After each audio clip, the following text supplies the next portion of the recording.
Okay. um, so we're gonna do some exciting stuff today. I'm gonna give you a view into the future. Um, first, I have a pink pocket square today. Uh, so there's that. Um, I'm gonna get straight into the first reading. It's well, I'll talk about it after I've read it. It's called Sinner Man, and I named it after a Nina Simone song called Sinner Man. I'm gonna find a good video of it and link it. But Sinner Man, 3 years after the escape, Falame gripped Devlin's shoulders as the worst wave of nausea hit, and he burped. For a moment, he thought he would purge, but after expelling gas, he felt better and steadied himself. Master, you should sit, rest. You look pale, Devlin said. His green quill hair was cut short. His hard tanned face creased in worry. We need you strong for the party. Strong is a distant dream too clouded in the mists of reality to be found, Fa said.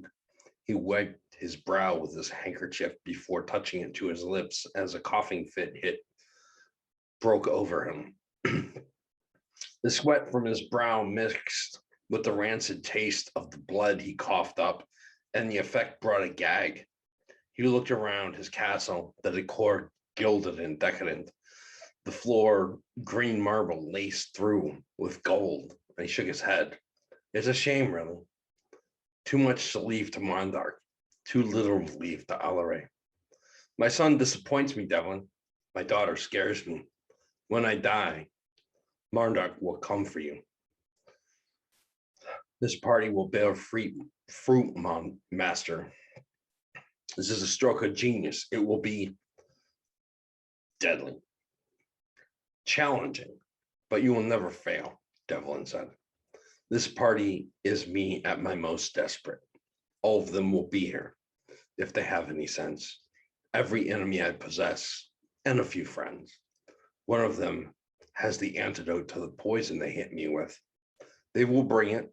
This is the trap waiting, then ready to be sprung. I have only to walk into it. Fa felt a thin, elegant arm wrap around his, and he looked at Penelope, devastating as always, in an alabaster dress that made her look even colder than she was, though barely possible. Her large mouth with perfect lips, the golden hair high on her neck, the platinum armband he had given her so long ago wrapped around her bicep, and the necklace of pearls she wore tight like a choker. And Fa wondered if she knew he loved her, also knowing it would be his death to tell her. She leaned in close enough for him to smell her subtle perfume, and he drew in breath to hold. The preparations have been made for the great reception. The hall is immaculate. Tremak in the catacombs? Fa asked. Everything is in place. It has been planned to the smallest detail. Rest easy, Fa. You must trust us. Falame pulled her around in front of him and looked into her lavender eyes. You, and only you. He fought back the tears. He would miss them. When I die, I want you to take up Religion for me, darling, Fa said. She laughed, a slight tinkling thing that seemed more a noise a delicate bird might make than any sound a human could be capable of. Whatever makes you think. I will do that, she said. I don't want to see you in hell that awaits you, he said. Her face blurred a moment, and he thought he began to cry, but the blur turned gray, sapping color from his vision, and he knew it was the poison. My dear Falame, no hell can hold you. You are the conductor.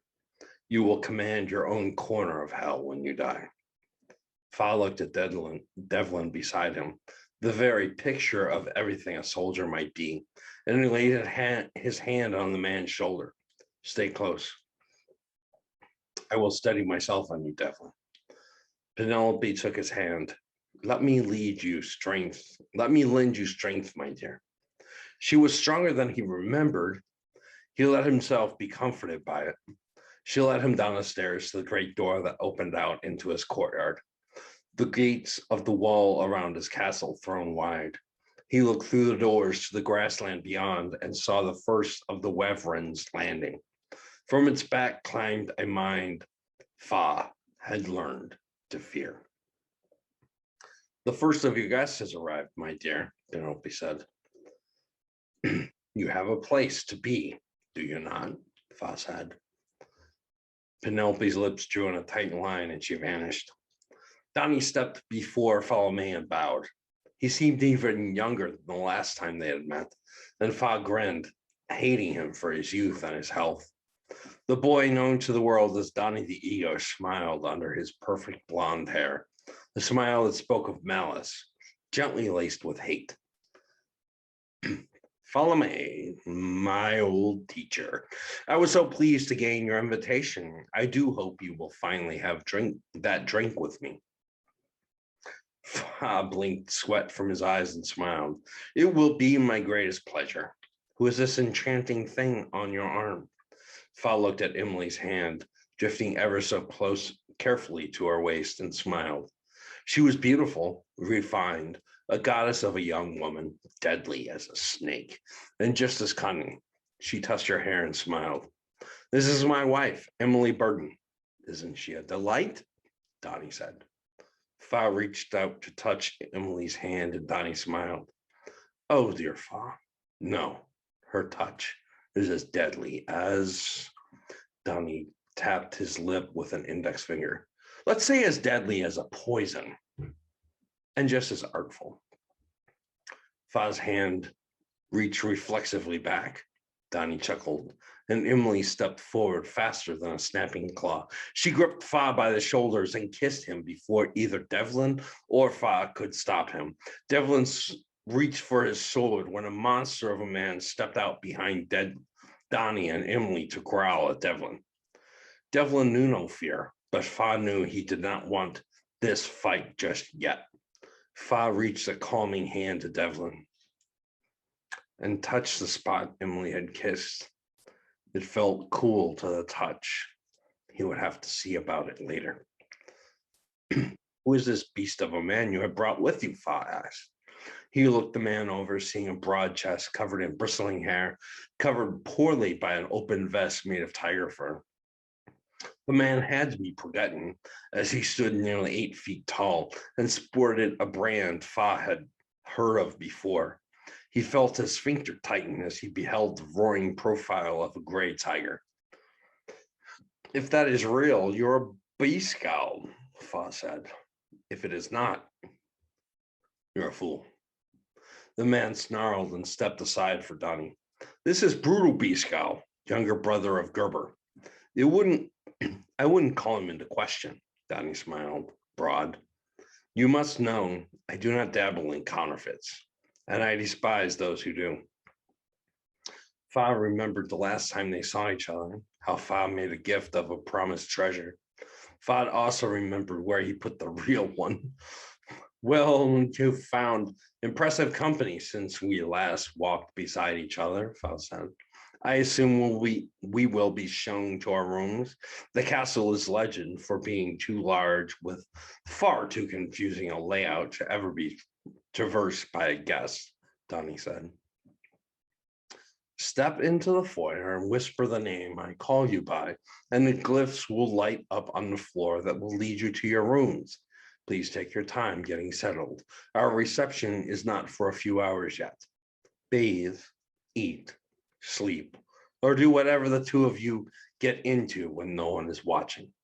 A spell on the door will cause it to open to you and no one else except you, Emily said. Well, I have no way of convincing you, but no, not even I can get into your rooms. They're absolutely safe. I wanted to provide each of my guests with a place to, Foss smiled and gave a light chuckle, retreat to.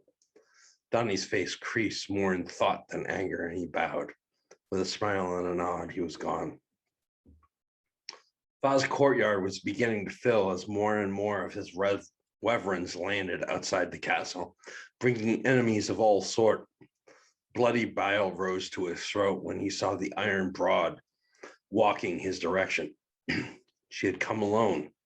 A show of fearlessness Fa knew she could back up. Fa alone had arranged for this woman to be stabbed, crushed, burnt, decapitated, stampeded, hung, and poisoned. He was convinced she was unkillable. She carried a club in her hand, her battle axe on her back, and a dagger on her thigh. She had a battered face crossed over with scars and lead gray hair. Her eyes were black, her left one cloudy from an acid that had been dashed into her face once before. She chewed devilweed as she stepped before him and stomped her feet. Some bit of wyvern dung marred the perfect white step when she was done. She spat chaw juice at his feet when she looked him in the eye. Follow me. What could possibly have been going through your head when you invited me here? I can't imagine you got into a busy beehive of that brain of yours that we can ever squash the hate between us. You may have begged me here so you can kill me, but I do not think you will dare try again to shuffle me off. You know that I took this tattoo. She pulled her hair back to display a bloody fist scrawled across the left side of her face, above her cheek, trailing down her ear and stopping at her jawline. The tattoo looked old, maybe as old as a decade. He felt his legs wobble when he looked at the chain it held in its grip. This one right here,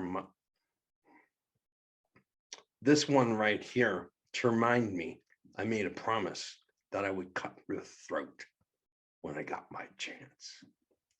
Devlin stepped before her and crossed his arms over her chest. She spat again, this time hawking a bit right on Devlin's leg armor. Your chance will not come for a long time, Lola. Do not push to rush it, Devlin said. She smiled, showing a few teeth, but not many, and patted Devlin on the head. You're so cute. She shoved him aside and stomped into the castle, her boots dragging feces in as she entered. Might not have been the best plan to invite her, Devlin said. She's not the one who scares me, Devlin, Foss said. The true terror residing in my body calls her master.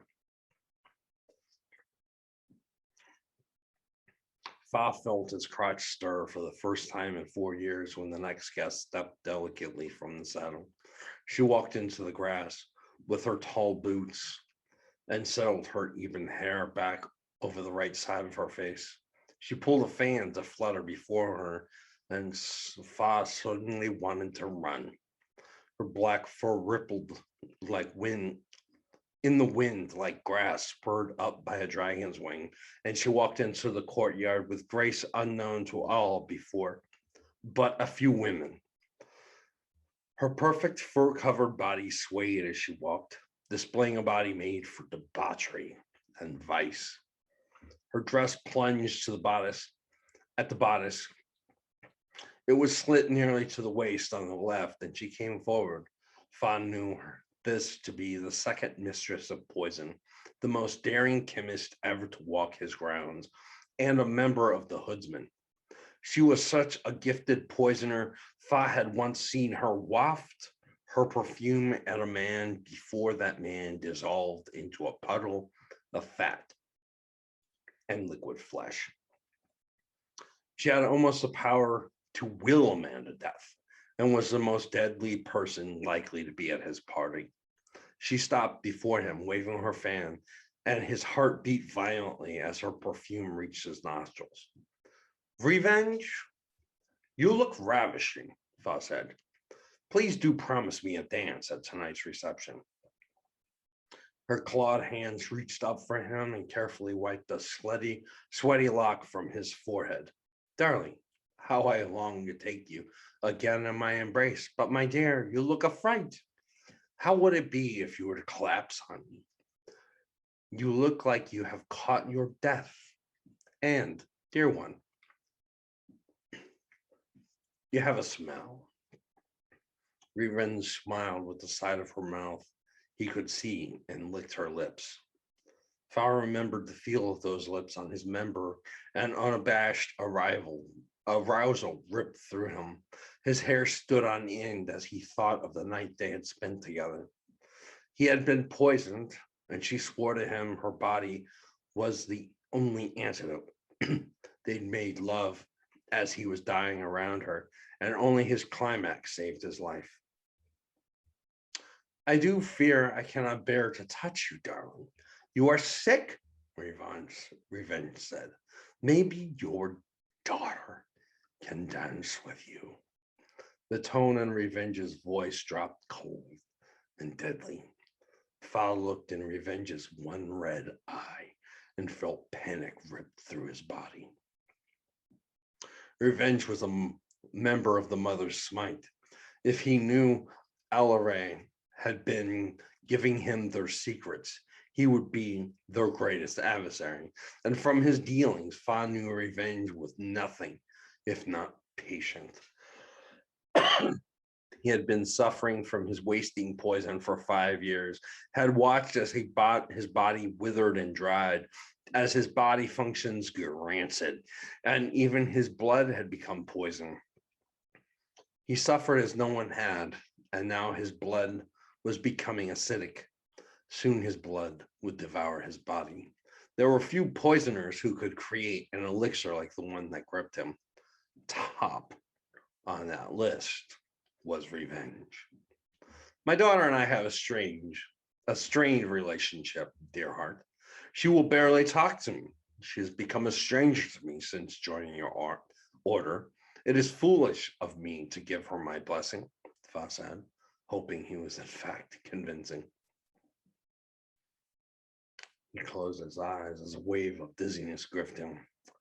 Revenge gave him nothing. She smirked at him and walked away.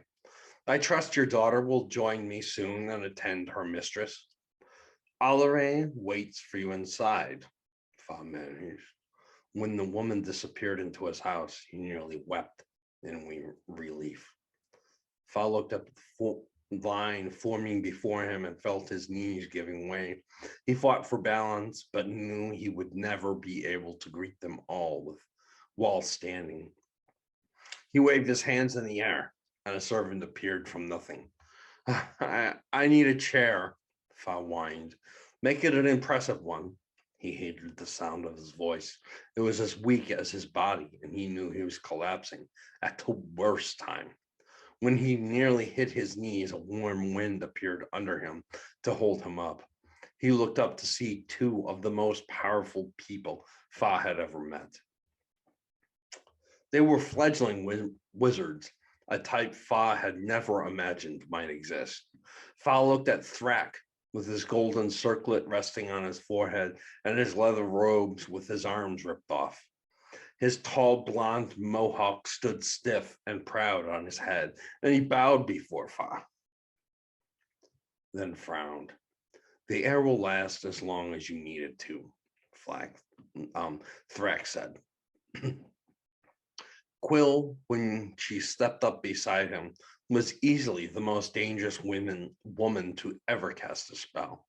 She was resplendent in white robes and a white gold circlet holding her back her blonde hair, and bowed to Fa.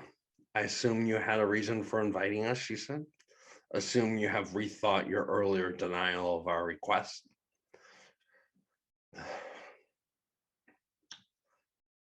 I've been rethinking a lot lately.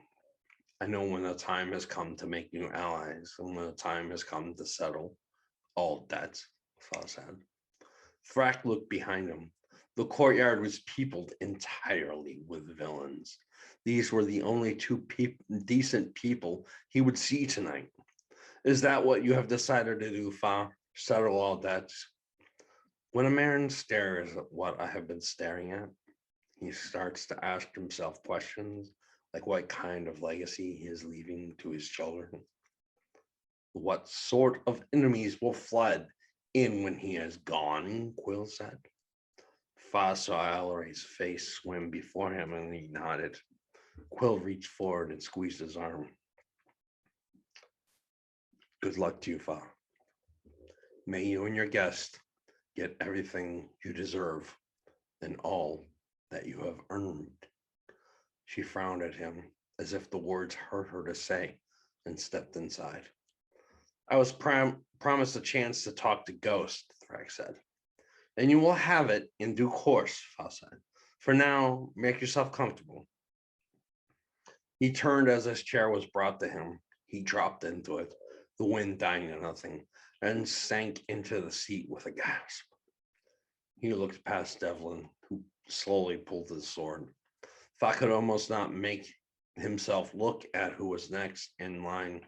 He wiped sweat from his forehead and smeared it across his lap before looking at the smiling face of Brody Bedlam. Brody had brought them all, every one of the demons at his command. The entire Chaos Syndicate stood before him. Fa looked at Brody's smiling face and shook his head, poorly fighting back the panic that being this close to the man always brought. Follow me. You look magnificent, Brody said. I do not think I have ever been this happy to look at you. Fa shrank back in his chair, wondering for the first time how many uninvited guests would show up at his party. If he had anything to pray to, he would have. Okay, so I've got the pink pocket square, which seems to be running around tonight.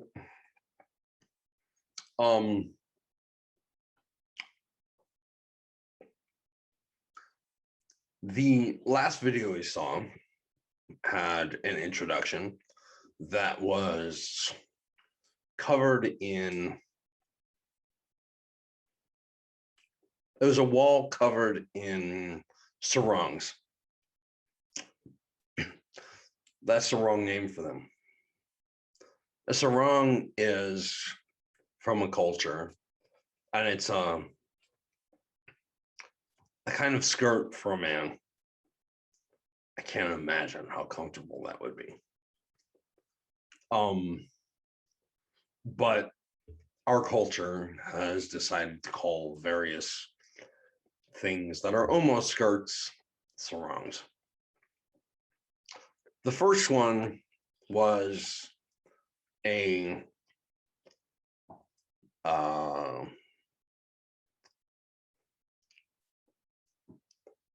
the first tree, the life tree, the great tree.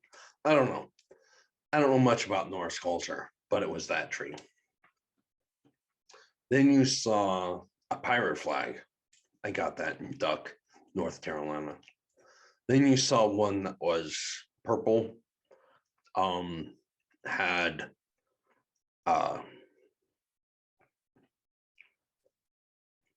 colorful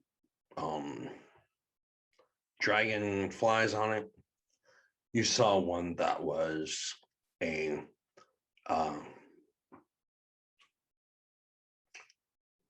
I'm gonna forget this word. The months. Oh, it's right there. And then up went into a beautiful picture of a woman from profile, with butterflies and things around her face. This is a wall that is for my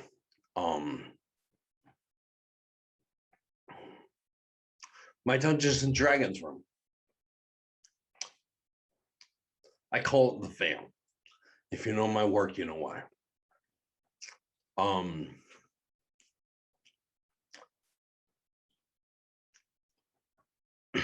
right, ever since I was a boy, 8th grade, I started talking about having a Dungeons and Dragons room.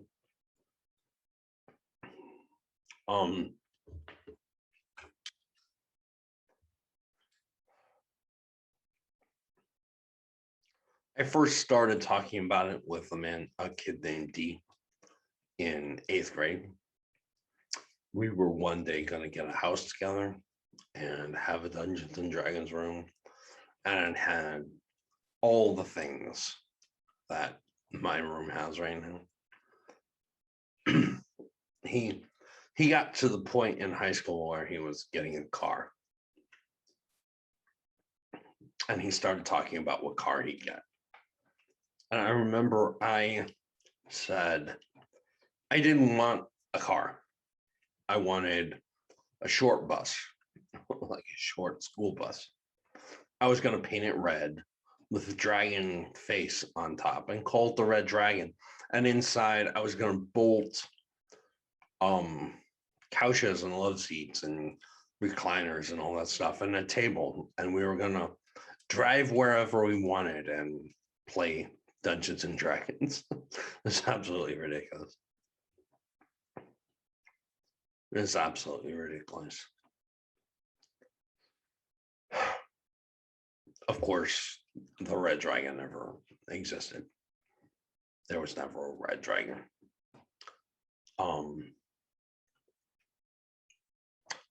I think that dream was born of the fact that we had no place to play.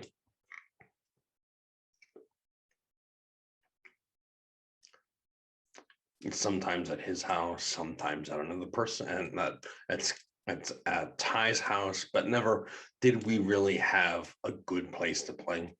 So even though I knew that a short bus was an impossible dream, that's what I told him. Of course, D fought back on that. No, you need a Jeep. No, you need he named off a bunch of things. I think his first car was a silver LeSabre. He had it for a month, maybe 2, before he got into an accident. Then he went into a different car, a faster car.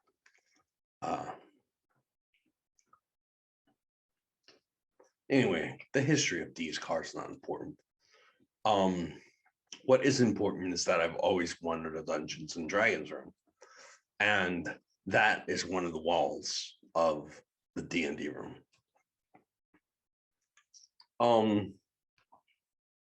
I still play D&D.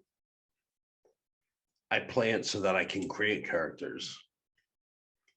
With that, inspire things and inspire characters from my world that I write about later.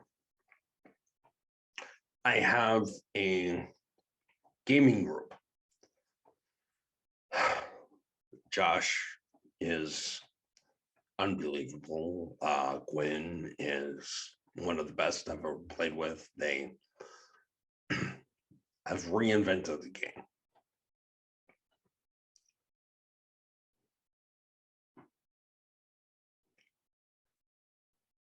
So I created that room, and that room is where we'll play the game. So that's what you saw. So let's talk about what I just read. for the next 3 videos, we're going to be investigating the a party that's thrown by a guy named Falame. Falame is a master criminal. Like the mob boss above all mob bosses. He is global. And he has an island to himself with a castle on it called Dragonwing Castle. There's defenses built around his castle. You get to the castle itself. Well, as you're approaching the castle itself, you pass waters that are filled with monsters, Leviathan and other monsters, which if he doesn't want you there, those monsters destroy your ships. When you get to the dock of his island, you then go into a forest. You stay on the path, and if you don't, then the creatures of the forest attack you.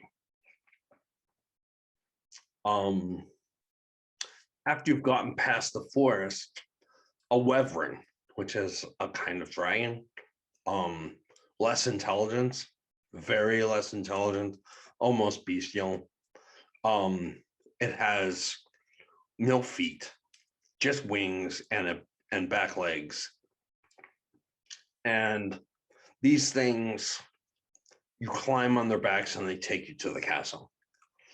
They take you through a plains, and that plains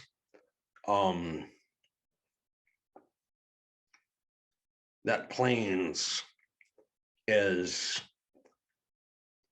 filled with other wyverns that attack anybody that's not on a wyvern.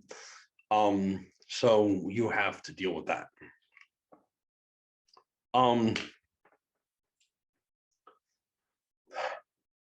Then you get into the castle itself. And the castle itself is guarded by 10-foot tall soldiers, guards that keep everything safe. When you get into the castle, it is a maze. It was designed by 3 madmen, each one killed after they designed a certain amount of it. On the other side is a garden, a statuary. Of course, you have to have a hedge maze. Things like this, archery range, every sort of thing that you can imagine to entertain guests, he has.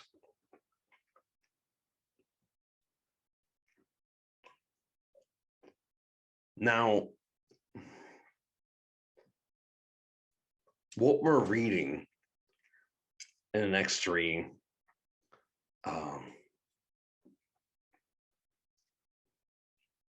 videos is called The Death of Falame. And it is a collection of pieces that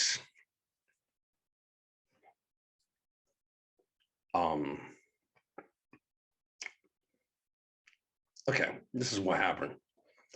This crime lord was poisoned 5 years ago, and his body has been slowly decaying. It talks about the things that are happening, and now his blood has turned acidic. He doesn't have long to live.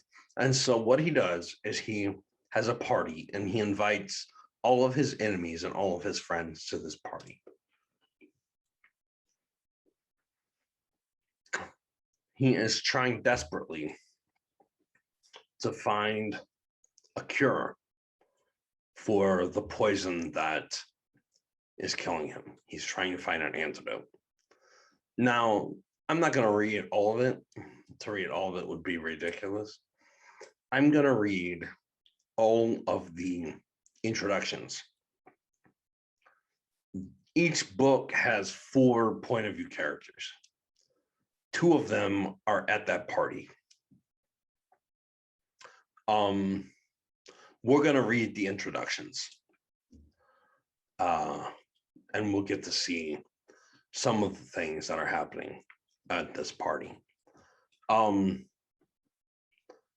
party is very fun. It spans over 4 different books, 2 point of view characters in each book. It's so much fun. So, what you saw was Devlin and Penelope, and Tremak was mentioned. Falame has a group around him called the Deadly Seven. And these 7 people work for him, and he's one of them, work for him and are completely loyal to him. They are dedicated to finding an antidote for Fa. You saw Penelope. The thing about Penelope is that she's not a wizard. She's not a warrior. She's not a thief. She's not a priest. She's not a sorcerer. She's not an oracle. All she is a regular woman with a fantastic mind. And she is trying to make this happen. A lot of these stories have nothing to do with battle or fighting or any of that kind of stuff. The whole Death of Falame storyline is all about intrigue. Then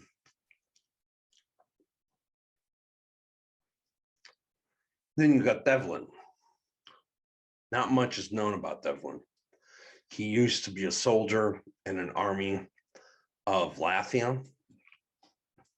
The Lathians are a race that have quills like porcupines as hair. Talks about that in what I just read. They're human-sized. They are some of the most organized and dangerous army in the world. And Devlin used to be one of them.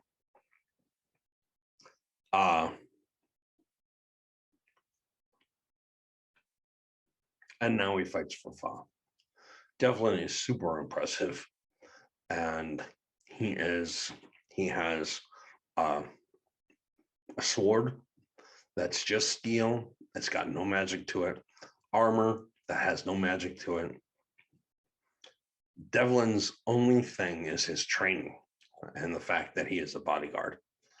And he is widely respected all over the world. Devlin is a scary person.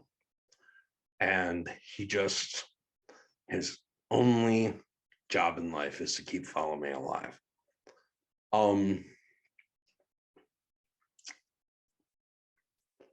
The Falame storyline is very fun because it's all about who knows what about who and what they do with that knowledge.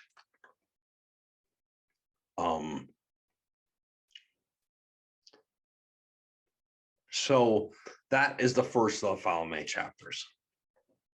It comes from a book called Prince of Thieves that is part of a trilogy called The March of the Hoodsman. I don't know for sure. I'm pretty sure that the series will have 5 books in it, each one growing longer than the one before it, but it might have 4. But I'm pretty sure it's 5.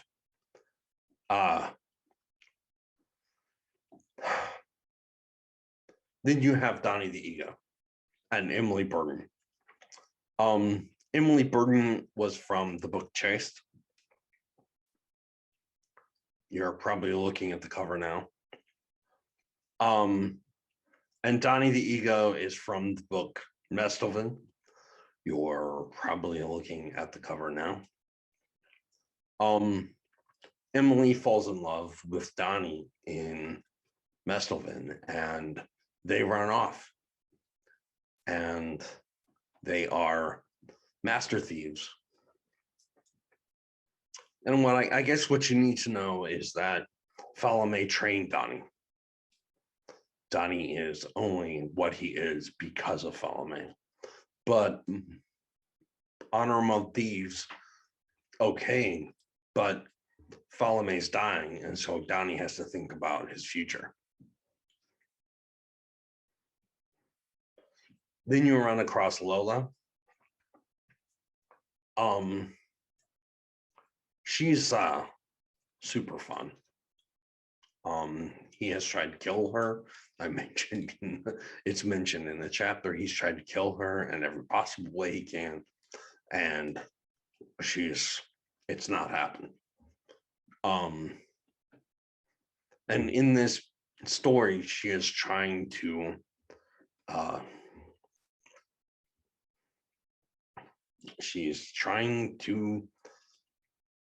get something.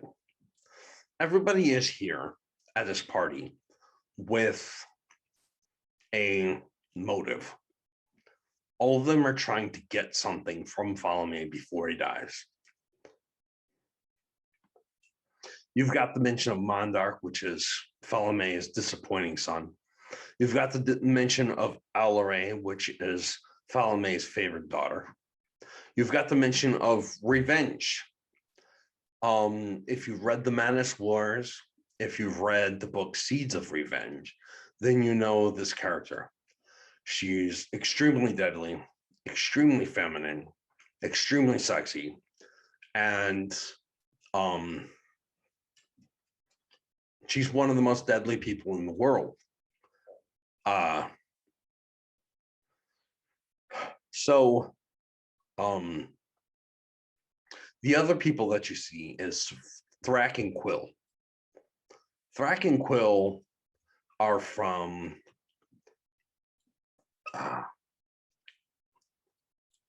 Plight of Madness, which you're probably looking at the cover now, and Fate of Madness, which you're probably looking at the cover now.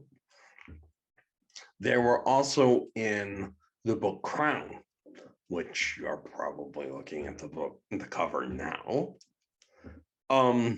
They're major players in my world, and they always will be, all the way up until the end. I'm not going to give many details about them, except that they're good people, and they were invited to Fa's party. So Fa sent out invitations that were titled "The Death of Falame," and come and get what you want and settle all debts. He says that a couple times. So basically, what we're looking at now, and what we're going to be looking at in the next couple of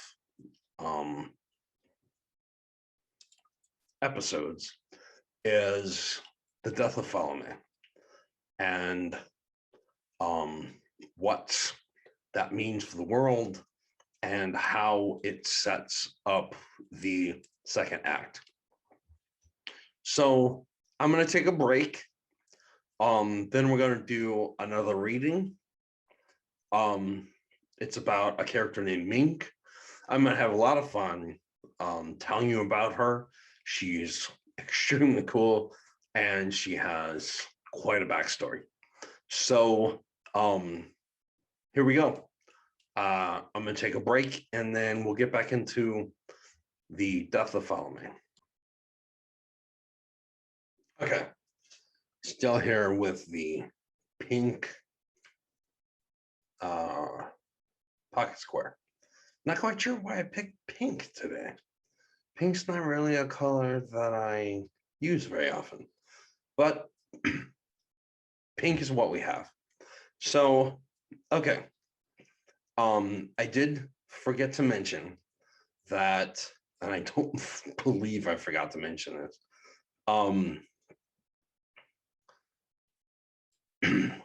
I talked about revenge in the last chapter, and there's actually a novella coming out about revenge on February 15th. And the cover is right here. That's the revenge cover. The revenge story that is in this novella carries all the way through from her childhood to the Falame party. It's a pretty intense story, and shows just how powerful she is and just how deadly a member of the world can be. She ends up becoming a hoodsman, which, if you have read the Madness Wars, you know what a hoodsman is. She ends up becoming a hoodsman. The hoodsmen are something I'm very proud of. It's a series of terrible people, evil people that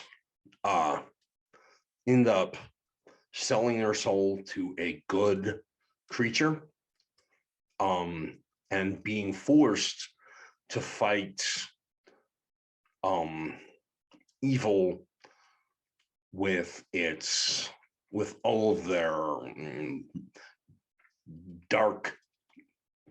darkness. So if you want to know more about revenge, read Seeds of Revenge. It's part of a new series that I'm putting out called The Garden of Infamy. I think it's Garden of Infamy. And it shows all of these characters' backgrounds. Okay, so that's what you need to know about that. Look for that on February 15th. Here we go. This is the second story. It's from the same book, Prince of Slaves, and it's called The Mink. During the party, the wind pulled her hair in a wild rush around her head, bringing the tips whipping to stinging razors as she sat the Wyvern she rode. Of all the powers she wished she had inherited, flying was the highest of these. She curled her small fingers around the saddle horn and gritted her teeth. The air was filling with the sense of coming rain, and the bolt of lightning licked through the air not far from them. The Wyvern, little more than a dumb beast, turned and roared at the raging sky. It twisted and flew on.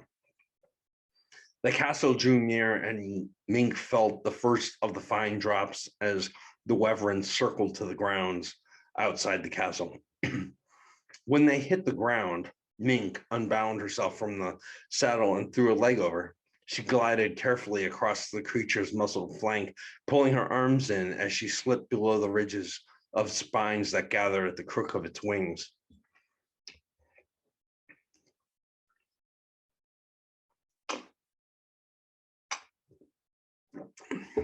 Mink twisted as she poured like water down its thigh to land carefully on the ground with a slight spring. She smoothed her short blonde hair back, then pulled her cowl up against the drizzle. She saw the staircase being brought to the side of the Wyvern and grinned as she shook her head. She reached out with her mind and gently lifted her mistress from the back of the creature. The small, lean, older woman eased when the magic grabbed her, and she let Mink set her on the ground carefully. Saga looked up at Mink with her soft tan eyes and smiled. The expression parted, the warm chestnut-colored skin into a pleasant grin, and the woman patted Mink's hand. Very good, young girl, Saga said. Now, if you will see to my children. Mink looked up at the rows of warriors and spies Saga had brought with them and nodded. Immediately, mother. Mink reached out and with a bit of a tug grabbed 30 men and women her mistress had brought with her and lifted them all in the air. She felt the pressure in her temples and her gut, but she held them aloft before gently setting them on the grass. They fell in around Saga, who frowned at all of them. They pulled their double curved swords and crossed them before their chests. Saga nodded briskly at them. Then the old woman turned for the castle and ran. Mink followed quickly as the entire army Saga had brought broke into a sprint. They rushed across the grass, under the portcullis, and into the courtyard. They flowed through the rest of the guests like wind through a system of tunnels, as Saga led them to a corner unclaimed. She stood with her back to the wall, and her army flowed in around her. By the time Mink was standing in her spot to the left of the mistress, the 30 warriors formed into a group of half circles fanning out behind Saga. The entire courtyard turned to look at them as the rain picked up. Saga gave one fast, tight nod before pulling her shawl like a hood and covering her head. She sat the ground and her army sat with her.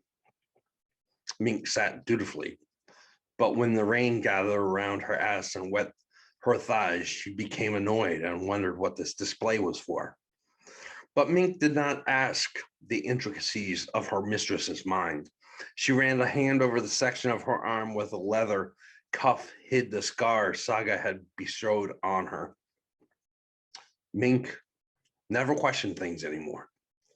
The other guests were arriving and wizards were casting domes over the courtyard to keep everyone dry until the guests lined up to be greeted.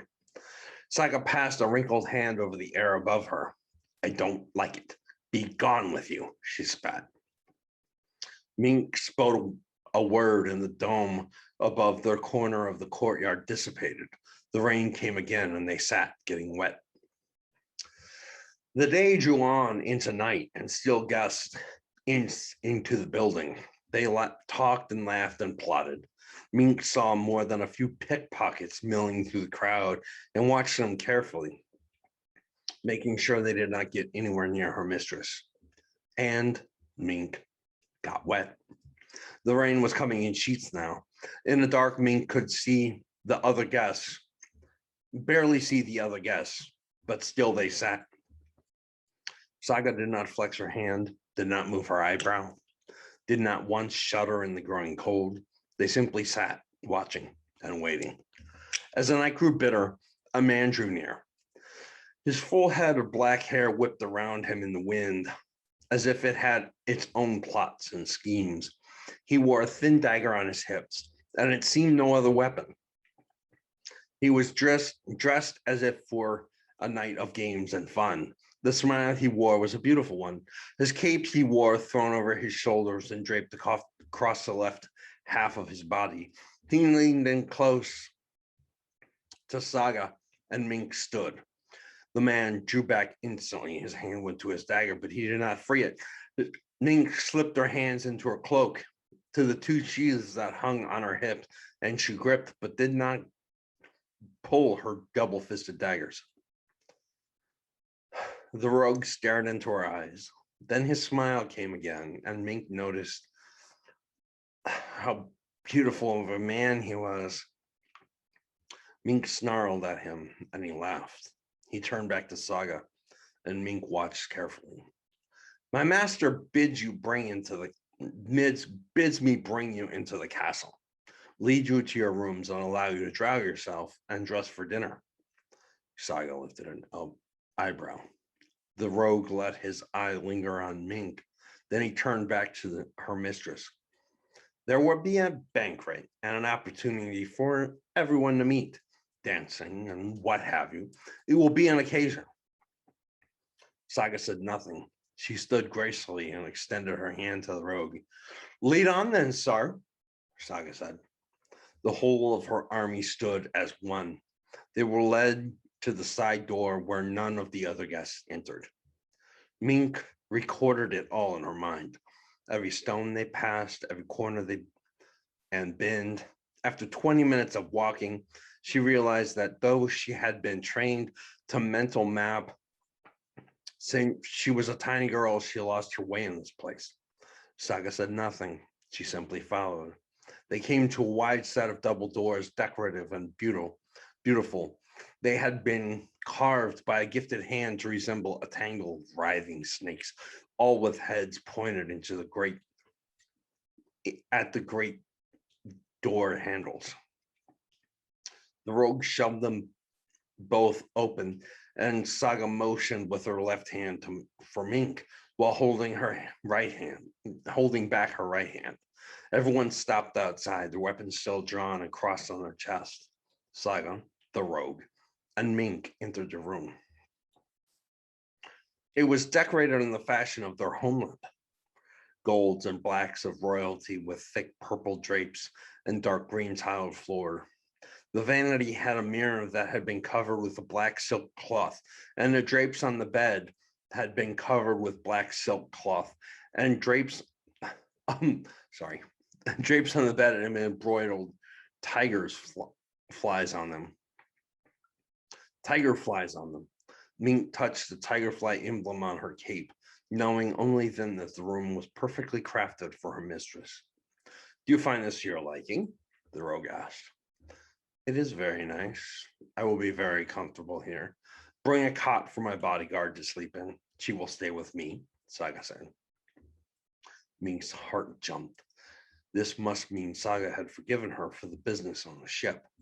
Mink felt as if she could breathe for the first time since they embarked across the world to come to Falame's party. The rest of my warriors must have rooms, 2 to a room, no more, no less. I require a tray of fruit, a bit of summer wine, and a servant to run me a bath, Saga said. Your every command will be met as you asked for it, the rogue said. He stepped to a corner table and pulled away a cloth that covered it. Sitting on a table was a tray of rare fruits, a clear bottle of blonde wine, and with a snap of his fingers, a modestly dressed woman entered. Saga looked at it all, and Mink thought she saw a thread of fear stitched across her mistress's face. Saga stepped toward the rogue, and Mink did as well. What is your name, young man? Saga asked quietly. It was the tone the others who served Saga called the deadly hush. Tell it to me now. Mink saw the man had strays of gray hair wisping at his temples, but she also knew Saga was the oldest being in this room. My name, milady, is Murder the Third. Saga pulled back as if repulsed, and Mink stepped towards Murder. You are of Drine, Saga hissed. I have not been from Drine for a long time now, Murder said. I'm with Falame now, have been for a while. Get out, Saga said. Murder turned to Mink and smiled. He tapped his chin with 2 fingers and waved them in Saga's direction. I would say so, Saga said in response. Murder turned and disappeared. Saga waved her hand and Mink slammed the door shut with a word. The door boomed so loud the sound of it rolled like thunder through the halls in every direction. Mink stepped towards her and pointed a finger at Mink. Mink knew better than to flinch. You will woo that man and sex him. I want you to find your way into his bedchambers, Saga snapped. You will search his quarters for a simple leather bracelet and bring it to me. Saga stomped forward. Her wet shawl was ripped away to expose her head. With the hair pasted to her head, Mink could see her tiny horns that rose from Saga's forehead that would normally be hidden by her thick hair. Mink could not take her eyes off the horns. She knew she was staring. She knew the wrath that would bring out in her mistress. So Mink dropped to a knee and stared at the ground. Saga's dress hem waved in the wind where her feet Should have been. Fuck him and steal from him. I want my bracelet back, Saga said. It will be done, mistress. But why would you ask me? I do not know the ways of seduction. I have yet to be touched by a man. I cannot woo him as well as one of the other girls could. Give him to Mada or Briella. No, Saga said. It has to be you. Of course I will obey, mistress. But why me? Saga gripped her shoulders, then pulled her to her feet. Saga pulled her to the vanity and snapped her fingers. Mink waved a hand, and like a flag billowing in the wind, the black silk drop cloth fluttered away. Mink stared into the mirror, seeing herself, and behind her, the true form of her mistress, a form only a mirror could display. Mink saw a whirling smoke of black and white, a bit of a maelstrom whipping the air through the clothing. Deep set in the face were two seething blue orbs, and a small bit of lightning formed the mouth. It spat and jumped as it formed words. Do not look at me, child. Look at yourself, Saga snapped. Mink forced her eyes away and looked at herself. Mink was short, thin, and almost gangly. She had too small of breasts and her eyes were too wide. She had too pale of skin and her lips were too thick. She looked a slight mistake, almost everything that was needed to make a beautiful woman, but not quite there. Saga's thrumming hand gripped Mink's shoulders, her chin, and her breast. She ran a winged claw through Mink's hair and even gripped her hips and thrust them out. You are most beautiful, and you will do nicely with him. You are the most beautiful woman at this party. A man like that will be drawn to you. Mink heard the words, but did not understand them. She looked again. She looked at every feature. She tried to imagine that she were a man looking at herself and did not see it. Will be as you wish, mistress, Mink said, doubting her ability to seduce a man, but unwilling to deny Saga anything. I will have a set of dresses made for you. I will make you a lady. And when I am done with you, he will desire nothing but you. Then you will bring me back my bracelet.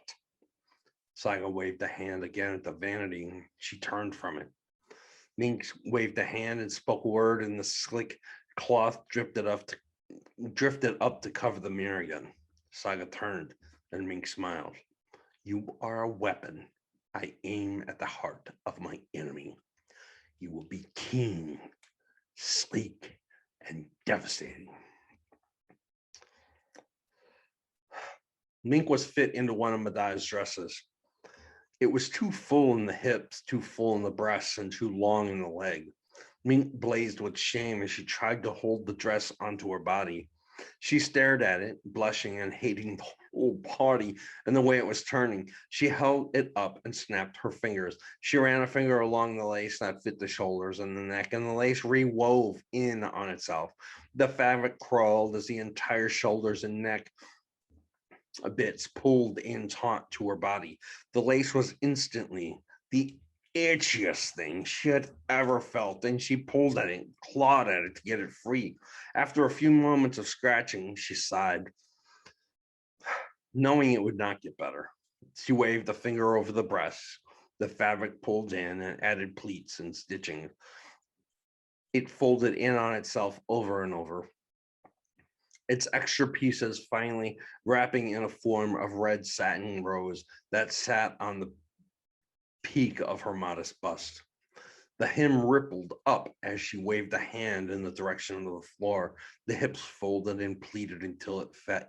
She stepped back and turned to her mistress. Saga stood with her arms wide and her fingers splayed. The servant murder had left her with slowly folded the Biga's dress that Saga stationed the man she wore. It was colorful wrap that started at a slight ribbon that wound around her throat. It flared wider as it crossed her shoulders and dipped between her toned brown legs.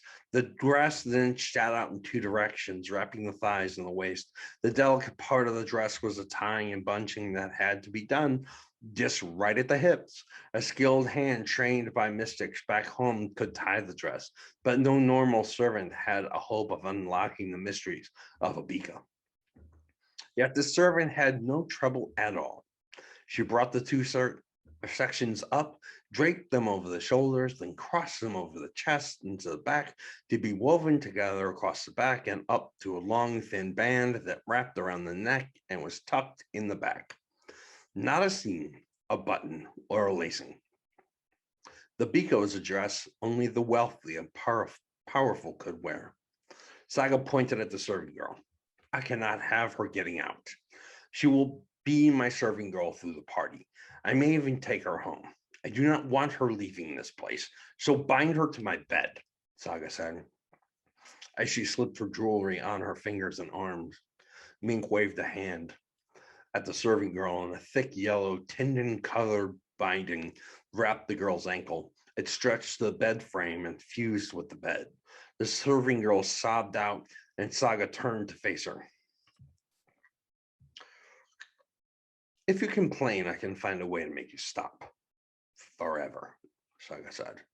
I despise all tears and will not have begging. Saga pet the serving girl's head.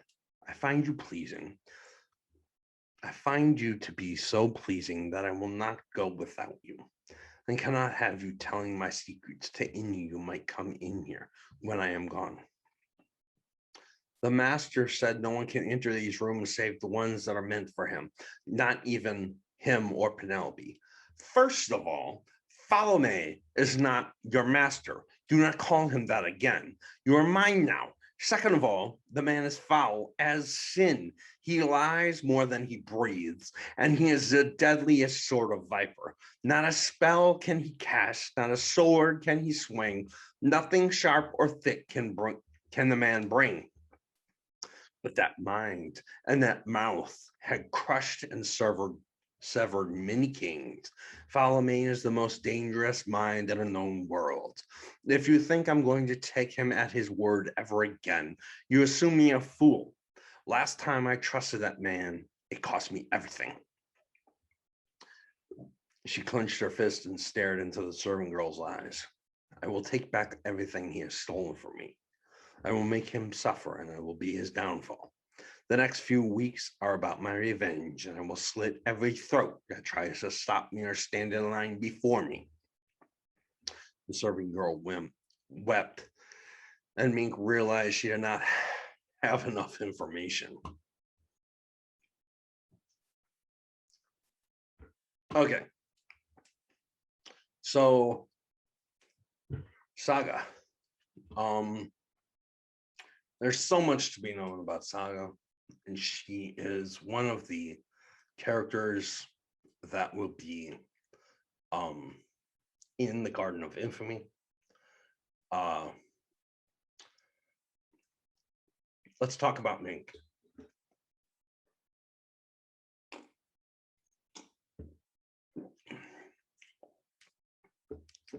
I'm going to try to get this right.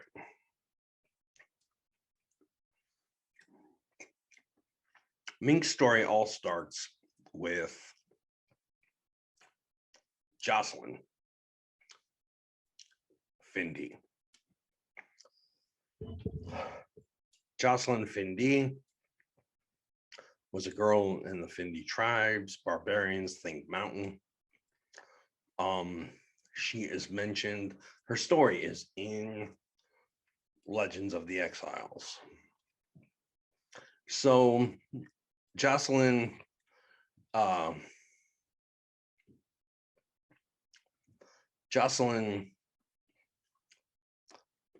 was cut. She was cut with a knife and she was dying. She was chosen to be a prophet of a creature called the Demonster, which is a good creature, but it's scary as hell. When she was cut, the Demonster came to heal her. She was only 3, so the Demonster scared the shit out of her. And as the Demonster continued to visit her through her childhood, she got more and more scared of him. There was another girl at the same time who was supposed to be the Blestis, which is a more light creature of good.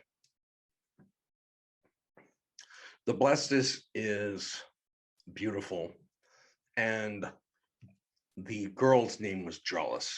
You can find her in, let's see, Crisis of Fate,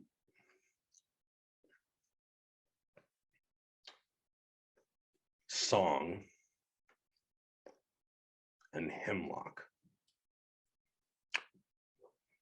Hopefully you just saw those covers. So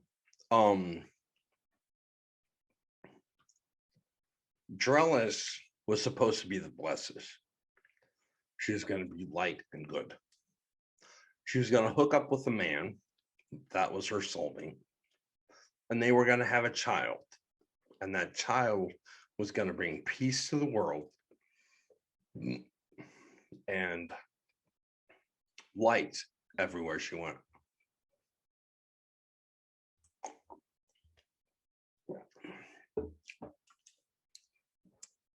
However, Jocelyn and Drellis became friends. When they became friends, Drellis found out how much Jocelyn was afraid of the monster. So the moment that a monster is supposed to claim Jocelyn, Drellis goes in front of her. And if the monster claims Drellis, the Blestis claims Jocelyn.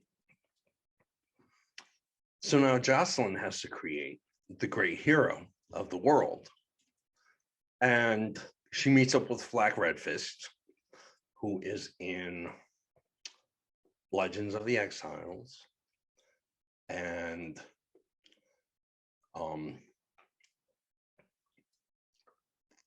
Hemlock, and is also mentioned in the entire Madness Wars. Jocelyn meets up with Flack. They have a child. The child is called Peter Redfist. Peter Redfist is second choice. Drellis's child was supposed to bring peace to the world and light and good everywhere she went. Peter did the best he could. Peter is in the Madness Wars, and Peter, being second choice, was of course not as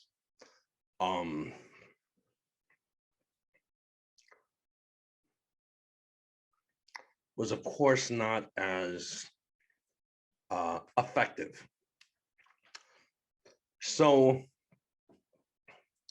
Drellis was supposed to have a child. She was supposed to have a child with a man named Sabrar Mal. Sabrar Mal can be found in Song, in Wrath of Madness, in Plight of Madness, and Fate of Madness. Sabrar is Drellis' soulmate, and they were supposed to have the child of light that brought peace to the world, but they didn't because Drellis was of the Demonster. So it turned both of them dark. And the child they ended up having was Mink. Mink was supposed to be better than Peter Redfist. But because Jocelyn had been stabbed, because Jocelyn had seen the monster before she was supposed to, and she feared him, because Drellis and Jocelyn became friends, because Jocelyn took the monster instead of because Drellis took the monster instead of all of this leads to Mink. Mink's true destiny was to bring peace to the world and light everywhere she went. However, both of her parents went dark, and she was unable to do that.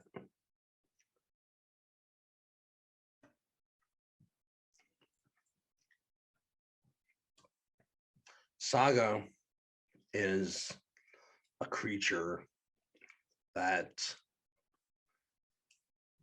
we'll learn more about in the Garden of Infamy book called The Siege of Saga. Then there's Murder. Murder the Third. Now, when I read this is all unedited. It's not supposed to be Murder the Third. That's a mistake. It's supposed to be Murder the Fourth. Murder the Fourth is from Dryne, and he is, of course, the son of Murder the Third, grandson of Murder the Second, and there's a lot to be learned about them in the Madness Wars. But in Fate of Madness, Murder the Fourth becomes a big issue. So he can be found in Fate of Madness. He's not called Murder the Third in that, he's called Murder the Fourth. That is a mistake in editing. That'll be cleaned up.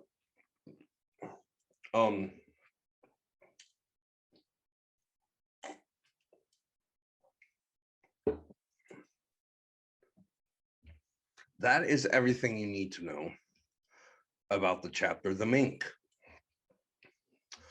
That chapter is in the same book as the Follow May chapter that we just read. Next, we're going to move to a book from a completely different series. And this book is called Fist of the Tyrant. And you will get a look at the star of the book, the character that the book is named from, and you will get to see. I'm not gonna predict what you'll see. We're just going to get into it, and yeah. So give me a minute. My iced coffee is, I think it's okay. I think I'll be able to get through the rest of the video with that. Ronin's knife, I'll close, and I'll be right back, me and my pink pocket square, to read you the last reading of the day. Okay, so smoked a cigarette and went for a small walk, and now I'm back for the final reading of the night. This reading is from a book called The Fist of the Tyrant, which is from a series called The Atrocities of Brypan. I'm not going to tell you when this is coming out because it will be disheartening for you. I'm only going to tell you that this also has to do with Follow May's party. Now,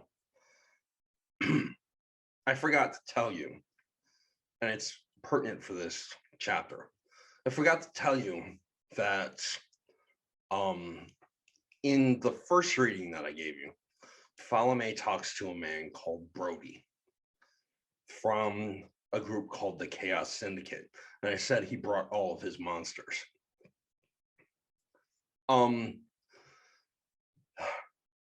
That takes place 3 years after the escape.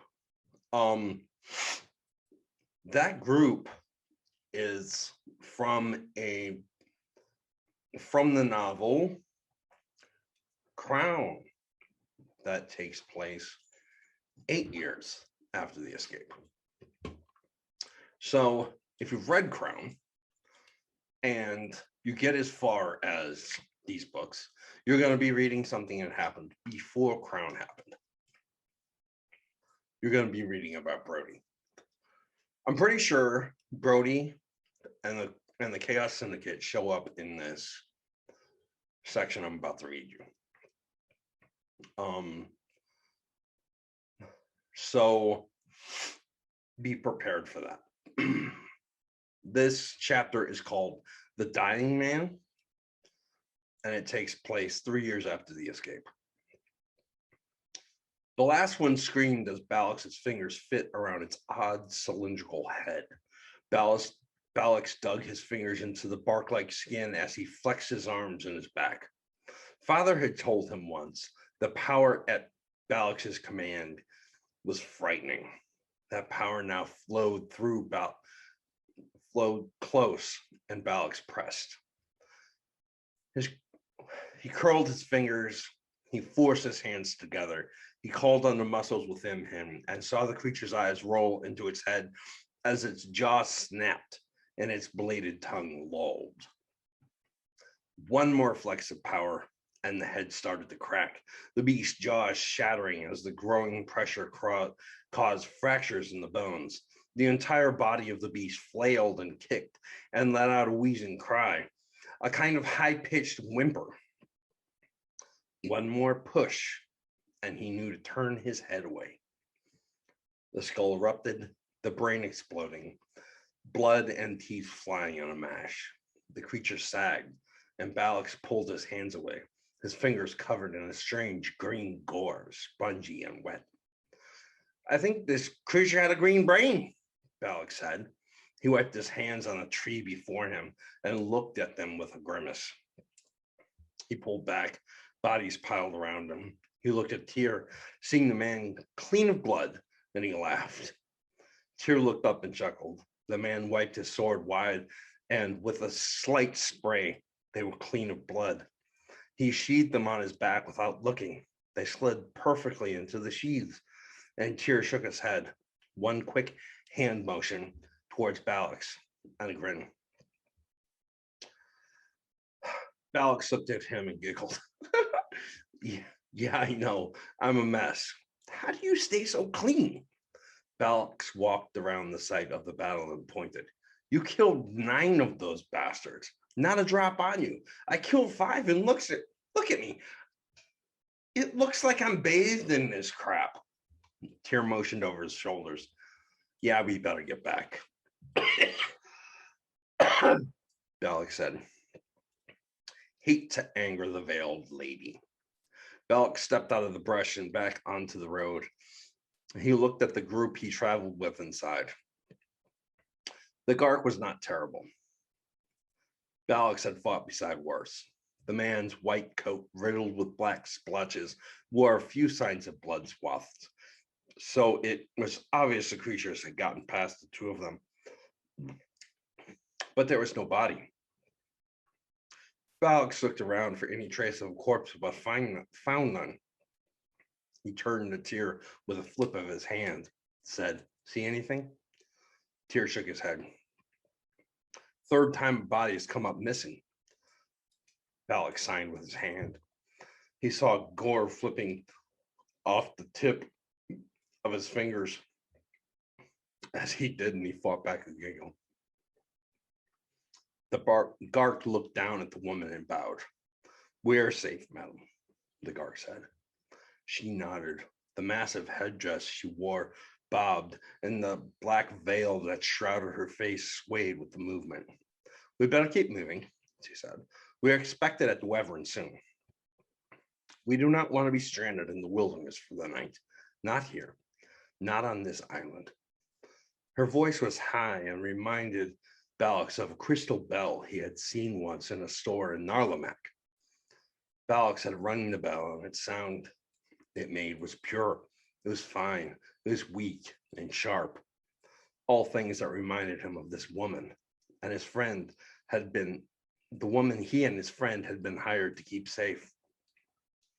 But she did not seem as fragile as that bell. Her dress was fine and exotic. It was folded over and again so many times, there's no telling the shape the fabric was. It was done in oranges and creams, but there were usually the colors he found soothing. On this woman, they seemed to glare, to scream. When he looked at them too long, his teeth hurt. Her frame was small, almost something he could expect from a girl more than a woman, though her hands could be believed, which was the only part of her body Balix had ever seen. This was an older woman, no young woman, as hands cracked and weathered.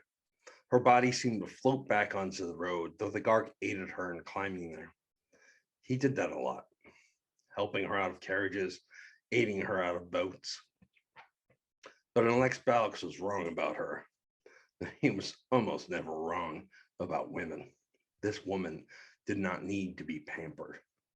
Balix had been raised by a powerful woman. He knew this woman was a force to be reckoned with. You up front, the guard pointed at Tyr. You in the back. He swung his thick finger to Balix. The guard's name was Speg, but the name seemed wrong, seemed like a mask, like it was hiding an identity that was more gruesome, more raw.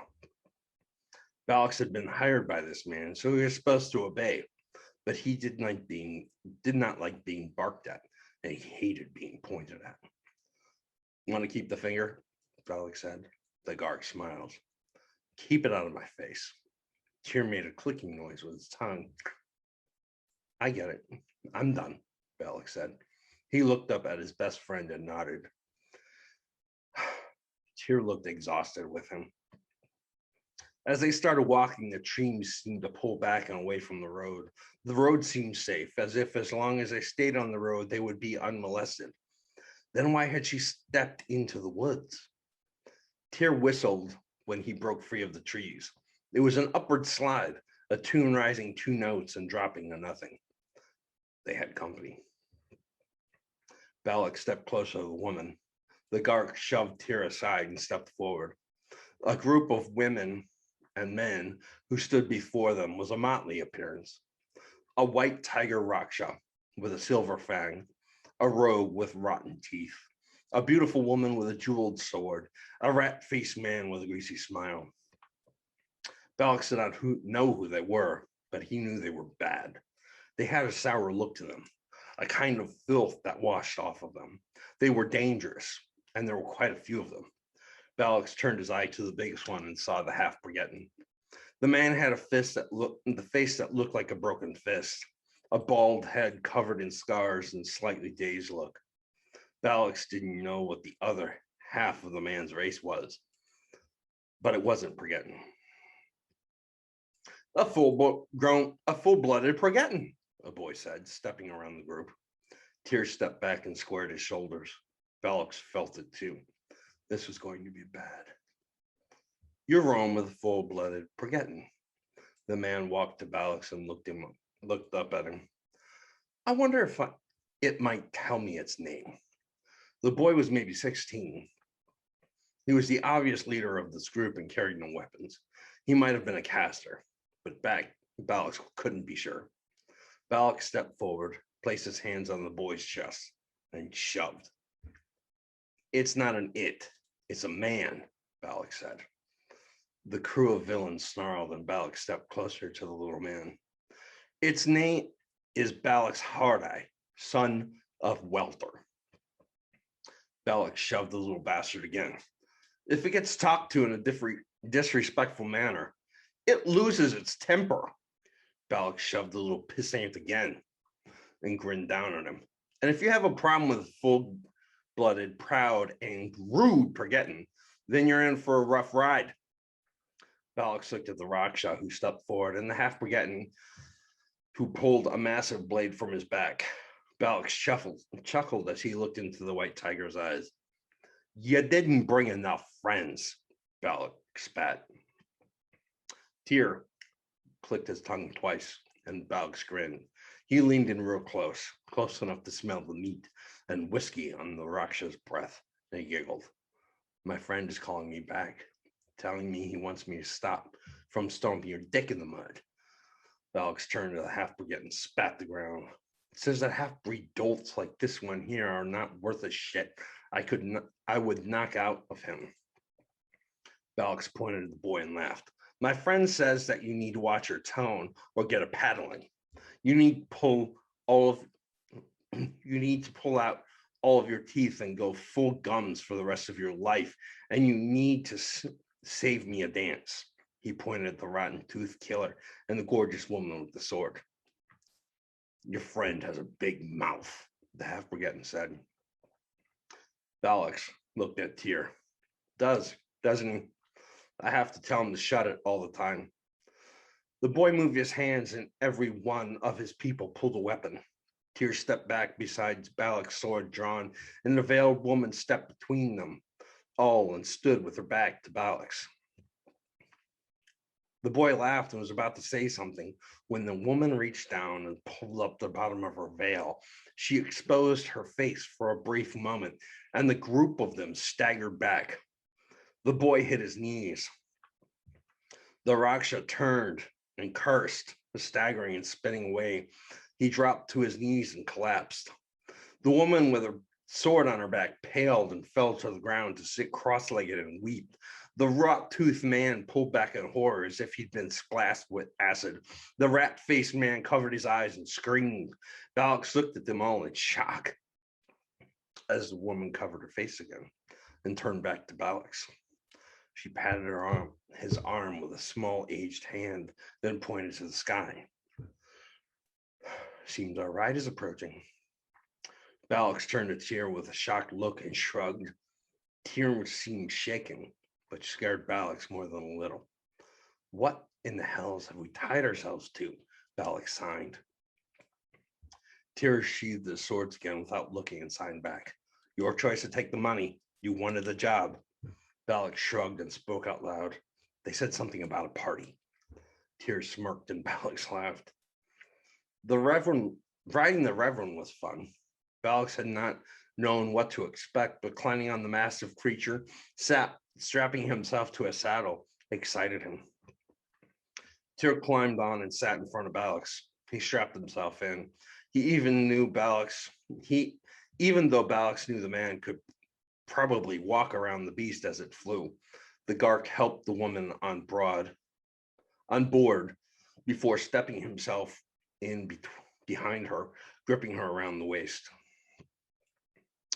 Balix enjoyed the feeling of the rushing wind and sensation of the beast under him until he looked up to see that the woman's veil did not rustle in the frantic wind. He felt a stab of cold in his spine and decided not to think about it. The ride took over an hour, soaring over grassland, unremarkable and perfect. Balix had seen grass like this outside the mountain gate, but it had been broken up by sights on the horizon. The grassland at the foot of the mountain had always seemed bleak to him. This ocean of grass seemed daunting in a different way. He leaned down to whisper in his friend's ear. If we want to leave this place and we don't have a Reverend to get us back to the boat, we will be lost in this grassland for days. Tyr threw a hand signal over his shoulder, and Balix felt the cold again at the base of his spine. We are trapped, Tyr's finger said. Balix knew it was true. They landed at the front gate of an enormous castle. The wall was huge, the guards that walked it even bigger. Balix looked at them and frowned down at Tyr. 10 feet. To Balix, each of the guards looked at least 10 feet tall, and he wondered what it might be like to take a punch from one of them. As a thought crossed his mind, he realized he needed to know. At least 10 feet. You jealous? Tyr signed. Balix scoffed and shook his head. I'm big enough. Got my daddy's size to me. Tyr nodded. The Gark stopped before them and looked them both in the eye. Do you know why I chose you for this job? The Gark said. Because you needed someone to keep you alive, Balix said. No. I told the handler I was looking for powerful warriors that were intelligent and cunning. You're trying to make me blush, Balak says. I was told your name. The rest of the list was short. The veiled woman was helped to the ground by the Gark, who looked over his shoulder as he did it. Now this is the most dangerous place in the known world. Balak looked up at the massive castle and laughed. We've seen worse. Every criminal of note in the world is coming to this party. Every cutthroat that cannot be killed, every diabolical mastermind of the underworld is here. This is not a game, and we need to make sure she survives. The Gark looked at the woman, and Balak saw, for the first time, love. How he had not seen up to this point, he did not know, but this Gark was in love with this woman. It was not a romantic kind of love. This was rapture, an idolizing kind of zealotry that spoke of utter devotion and near madness. We will pay you a fortune when we get back to Tangledor, but for now, your entire life is about this woman's safety. We're good at what we do, Balak said. My friend and I do not lose clients. One thing is for certain, when the party is over, that woman right there will be walking away. I can't say for sure about you. You're not my problem. I can tell you with utter certainty she will survive. The Gark looked into Balak's eyes. He looked at Tyr. Then the Gark nodded. For he knew at that moment that everyone Balak and Tyr had ever worked for knew they were the best bodyguards alive. They walked into the castle into a wide courtyard filled with people. Warriors, mages, and rogues stood everywhere. They all seemed to be waiting for something, poised for some sort of vile act. The faces Balak saw were deadly. They appeared no kind face in the group, no face capable of anything except conniving and devilry. As he walked into the throng, he felt every instinct he had firing. He stepped closer to his client, looking at every face. Balak felt perspiration running down his back as he saw hundreds of weapons and darting eyes. He clicked his tongue. Tyr clicked back. He felt it too. This woman had many enemies. This woman was a target. She walked past every probing eye, past every whispering mouth, and she made her way to the door of the castle. The Gark stepped out in front of her, pushing people out of the way. Dangerous, vicious people were being tossed aside as a woman made her way to the front of a very long line. Balak stepped closer, put himself between her and the line, and kept his eyes roving, kept his vision loose. He did not focus on one thing. He did not look for anything. Balak simply skimmed over everything. When the veiled woman made it to the front of the line, she stopped before a throne and looked at the man dying in it. His skin was pale, his lips black, his hair was falling out, and the whites of his eyes were yellow. He was sweating, and he was barely keeping himself upright. He gripped the arms of the throne with claw-like grasping fingers and looked up at the woman with a smile. Balak looked at a man's eyes, seeing intelligence beyond anything he had ever seen before, and power. This man was a force of immense power. You came, he drawled. He summoned up every ounce of strength it looked like was at his command, and he looked up at her and winked. You're really still under there? Or did he kill you years ago and just not let you die yet? The woman said nothing. She did not even flinch. The Gark stepped forward and gripped the man by the shirt. The soldier beside the throne reached for his sword, but the man held him back. Follow me, you will give us what we're owed, or we will squeeze you until it drips from your body. My dear friend, Falme said, if you do not take your hand off me, I will be forced to add it to my collection. The Gark tossed the man back to rattle on his throne. I invited her here so that I might settle all debts in one way or another. You are on my list of people I owe. The man looked up with deadly eyes and smiled. You will get what you're owed. wiped his hands on his pants, and his smile disappeared in a flash. Nothing more, nothing less. Balix did not like the way that sounded. Okay, so that was the end of the readings for the night. A couple things. There was a lot of signing, a lot of clicking of the tongue. The character Tyr is mute. You pay attention, you didn't hear him say a word. The character Balix is called Balix Hardeye. He is the son of Welther Hardeye and Rachel Beaskell. Rachel Beaskell can be found in this book called Legends of the Exiles. She's an extremely powerful character. I had a lot of fun writing her. And I'll tell you this one little thing that nobody really knows. I have a very good editor for my fantasy work. His name is Dale Triplett. He's on top of his game. And he is completely devoted to my world. When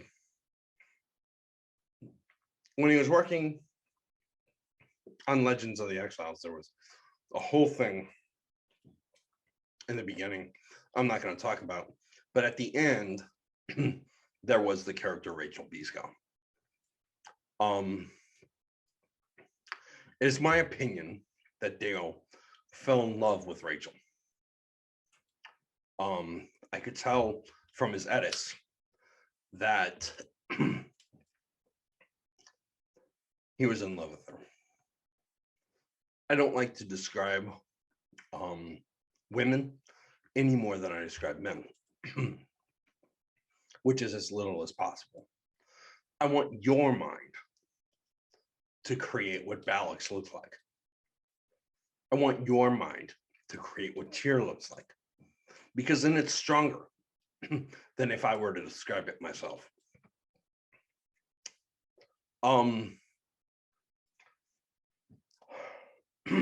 In the beginning, what we know about Rachel is that she's got a warrior's body.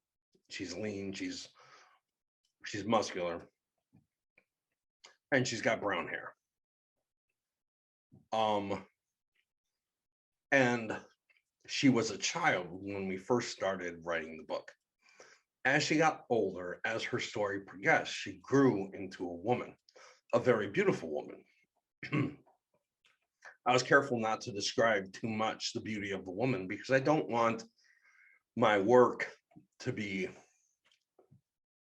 all about women being gorgeous. But my editor fell in love with her. And he started describing the light caressing her caramel colored hair. He just fell in love with her. I took most of that out of the book. Some of it I could use, but I took most of it out of the book. I have a thing where I go for equality in my books, keeping the description strong, both in male and female, equally.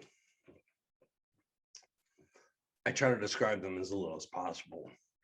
I don't want my books to turn into a romance novel.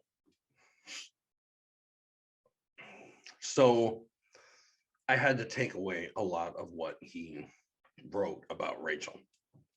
Not because he's a bad editor, just because I think he fell in love with the character. You have to be careful about that. When you're writing a book, when you're writing as many books as I have, you have to be careful about falling in love with your own character. Then you have to, if you do fall in love with your own character, you have to remain a bit distant so that that character doesn't become a sex symbol. I don't want sex symbols in my work. I don't want for my work to become about looking at beautiful women and admiring strong men. So, so that's the story with Rachel. Rachel falls in love with Welter. Rachel and Welter have a lot of kids, and one of them is Ballix. Ballix ends up leaving the city, and he hooks up with Tyr, and they become bodyguards. Well known to be some of the best bodyguards in the world.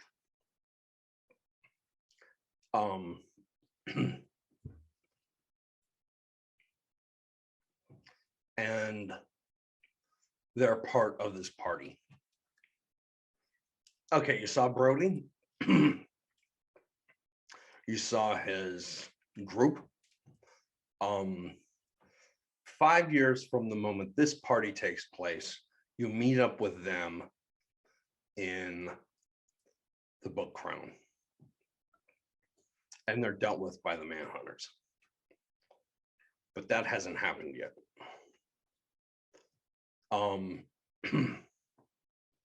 A matter of fact, the book Song takes place a year after the escape. The book Song starts with a prison break. Brody and his crew are in that prison. And when they break out, they have 2 years, and then they come to this party. Like I said, I'm not going to tell you when this book comes out. It would be disheartening for you. I can tell you, you're going to have to wait a while for it. I'm bringing you a series about the death of Falome. Basically to show you that there are some fun things happening in what I'm writing now. Things that tie back into old stuff that I have written. And this is part of that. Now, I want to tell you that years and years and years from now, when all of my work has been published, I'm going to take all of my work apart and slide it together chronologically. And I'll release all those books in a group, almost encyclopedia-like. And you can read them from beginning to end and see how everything lines up according to the years. We've seen a lot of characters tonight. We've read from 2 different books. Prince of Slaves was the first 2 readings, and the third reading was from Fist of the Tyrant. So we've read from 2 different books today. We've read 3 different chapters, and they all take place around the same event. There are 4 books that talk about this event.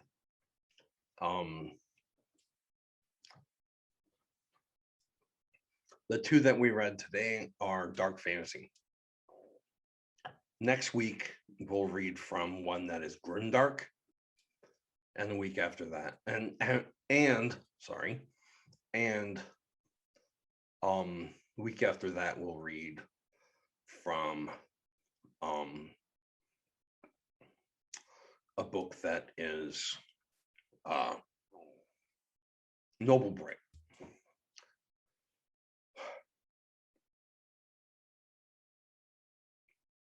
Each one of these 2 chapters, I guess, Fa's chapter and Ming's chapter, have 2 more point of view characters that go through the book that are not even at the party.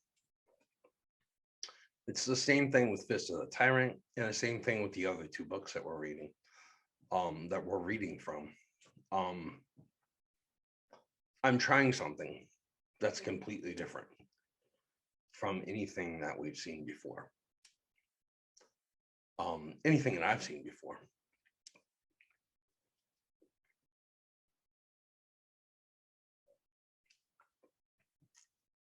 I hope that, how do I want to say this?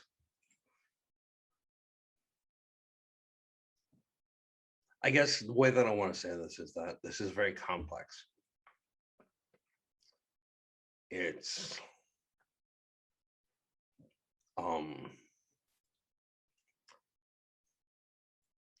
it's a puzzle that needs to be put together. The other two storylines in all of the books are even more complex. But I think when we have them all together, and we're looking at all of them, that we'll be looking at something special that has never been done before. So that is my episode for today. Thanks for hanging out. And I'll let Benny's baseline show you to the door.